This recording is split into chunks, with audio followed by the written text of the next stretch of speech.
Hey, welcome back to Evil's Comics. I'm Evil Mike, and I got a review for you today from DC Comics. We're going to be talking about Gotham City, Year 1, Issue number 6 out of 6. We're at the finale, people. Before we get on to this review, please like, comment, subscribe on this guy's channel. Hit the bell if you're so inclined, if you enjoy these reviews and want to, be aware of when I drop other reviews. So with all that being said, let's get into it. So, Gotham City Year 1 is written by Tom King, pencils by Phil Hester, inks by Eric Gapster, colors by Jordie Bellaire, and letters by Clayton Cowles. The finale didn't disappoint. I want to say it's sad. We already kind of knew that going into it, but there is a little bit of a twist at the end. But I will say in the beginning it caught me off guard. I almost had to go back and reread the last issue because I was like, what's going on? No, but as you kind of continue on the next page, I was like, oh yeah, okay, I know what's going on. And basically, we have what's going on in the background in Gotham City now that cherished, Wayne has been announced dead.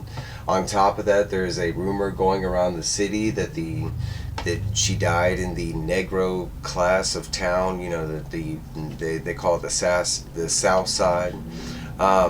So it's kind of like this race war that's going on between the upper class and the lower class, and while that's going on, we have like Slam Bradley, and he's going against I don't remember his name, but it's like the top of the security for the Waynes. He's basically trying to go talk to the Waynes again, and it's set up in a dynamic fashion where like it's not just a Sam Bradley goes in there beating the crap. No, it's a back and forth, but eventually Slam does come through. I do have this dope spread page of all the people that was involved in the comic, but eventually, Slam does he does power through. As he powers through, he kind of he runs into somebody else that works for the Waynes. Of course, they have their own butler. He doesn't really give any time for the butler to besides like, hey, who are you and where's I think his name is Cowles. But basically Bradley runs up to this dude, knocks him out, and incidentally the butler ends up right where Cal lays kind of half dead, and he's like, there you go, you found him. Eventually, Slam Bradley does make it into the library where the Waynes are kind of like hiding or waiting, however you take it.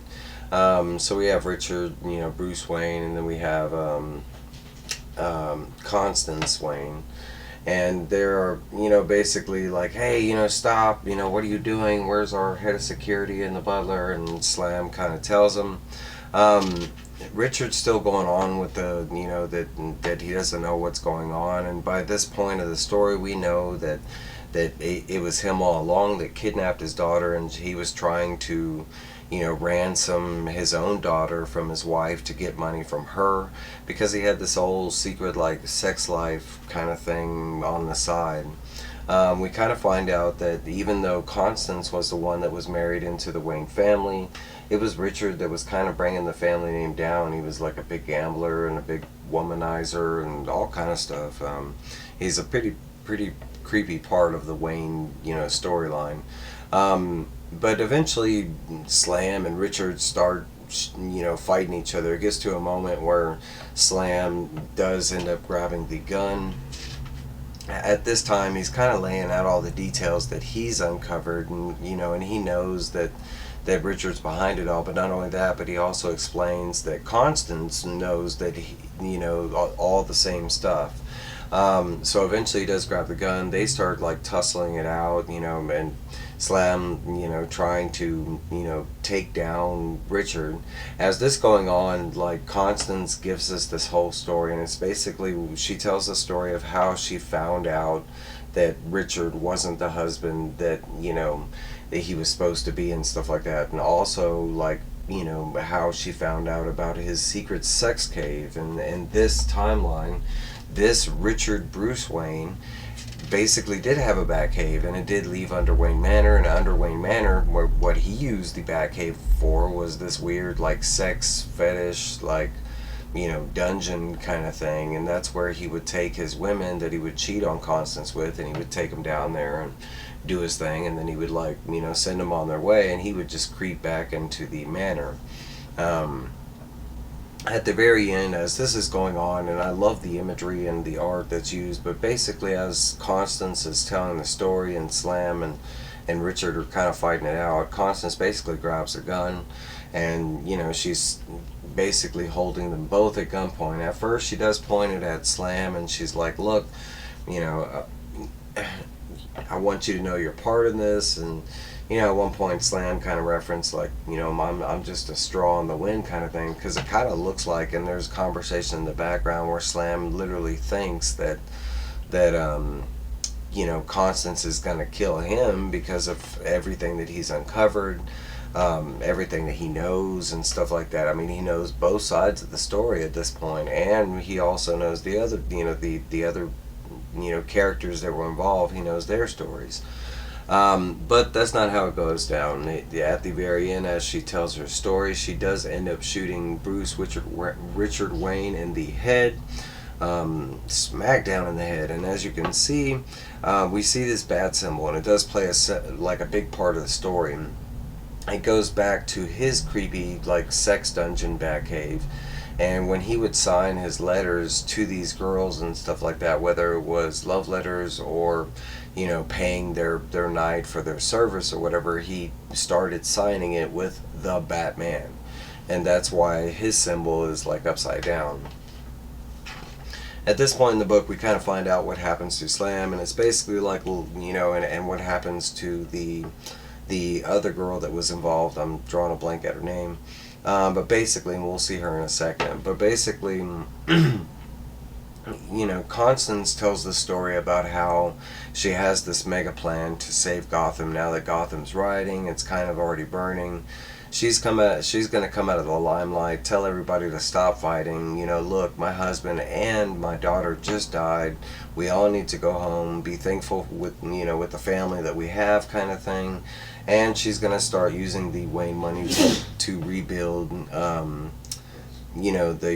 Gotham, world as we have it.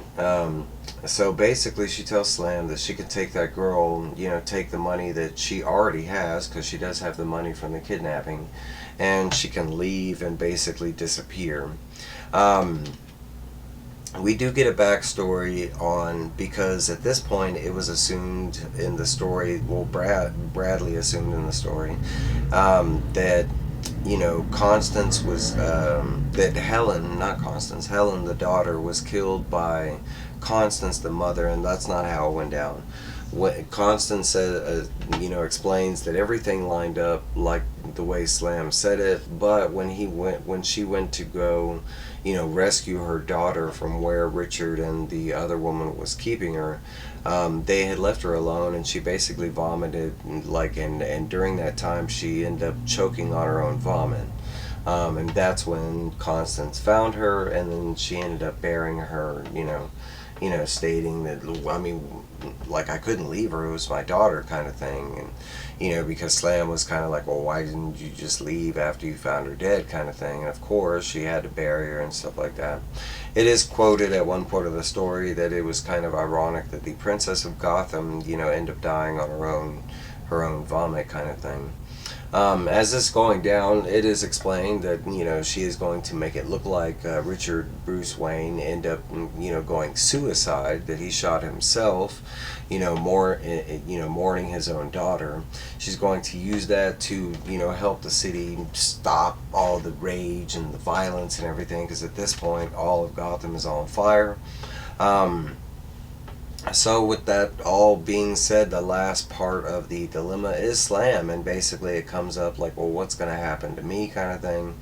And, at this point they have been lovers, kind of thing. So Constance, she could kill him. I mean, he's the last point, and she doesn't. She ends up just, well, go take that lady, go get her, gone. You can leave with her, and just at this point, you're just going to have to forget everything or I'm going to have to do the same thing to you, kind of thing. Hire some people, And that's kind of what happens after this discussion. Slam, he takes that girl, he drops her off to some unknown location. He doesn't really see her again, and we see a couple, maybe weeks later, or maybe a couple days later, Constant gets on TV and she does that whole spiel that I told you about. And Gotham does get rebuilt in a better fashion. We do see that Slam does drop off the girl and she kind of disappears, but that's not the end of the story, folks, because it kind of goes in the future. We already know that this story is being told by somebody to somebody. And we do find out that she does rebuild this factory, and the factory eventually is the origin story of Ace Chemical, where the Joker originated from. There is a little segment right here where Constance in the future goes to Slam Bradley, and she's talking about her new son being Thomas Wayne, and she's trying to teach Thomas street smarts. At this time, Slam Bradley's like, no, and the reason why is because after that incident together, he says he doesn't understand the world anymore after that whole incident. The very last page, we find out that the whole story is being told by Slam Bradley to Batman, and he just says that, Batman needs to know this, not knowing that he had this great-great-great-great-great-granddaughter who was once murdered in this whole story. Batman kind of asks the point of this story, and Slam Bradley says besides knowing what he knows now, that's kind of it. I mean, history never lies. That kind of thing, stories never stay hidden, that kind of thing. But that is the end of the story. That is my review. Those are pretty much my thoughts. I love this book. I love the art. I thought everything was fantastic. I will say there were some weird parts in the end, but I love the ending. I thought it was great.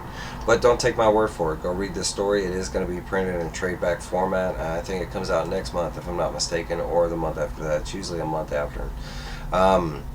But hey, that's what I got. Let me know your thoughts down below. What did you think about this whole story and a complete thing? I loved it. It's definitely one of my top comics of the year.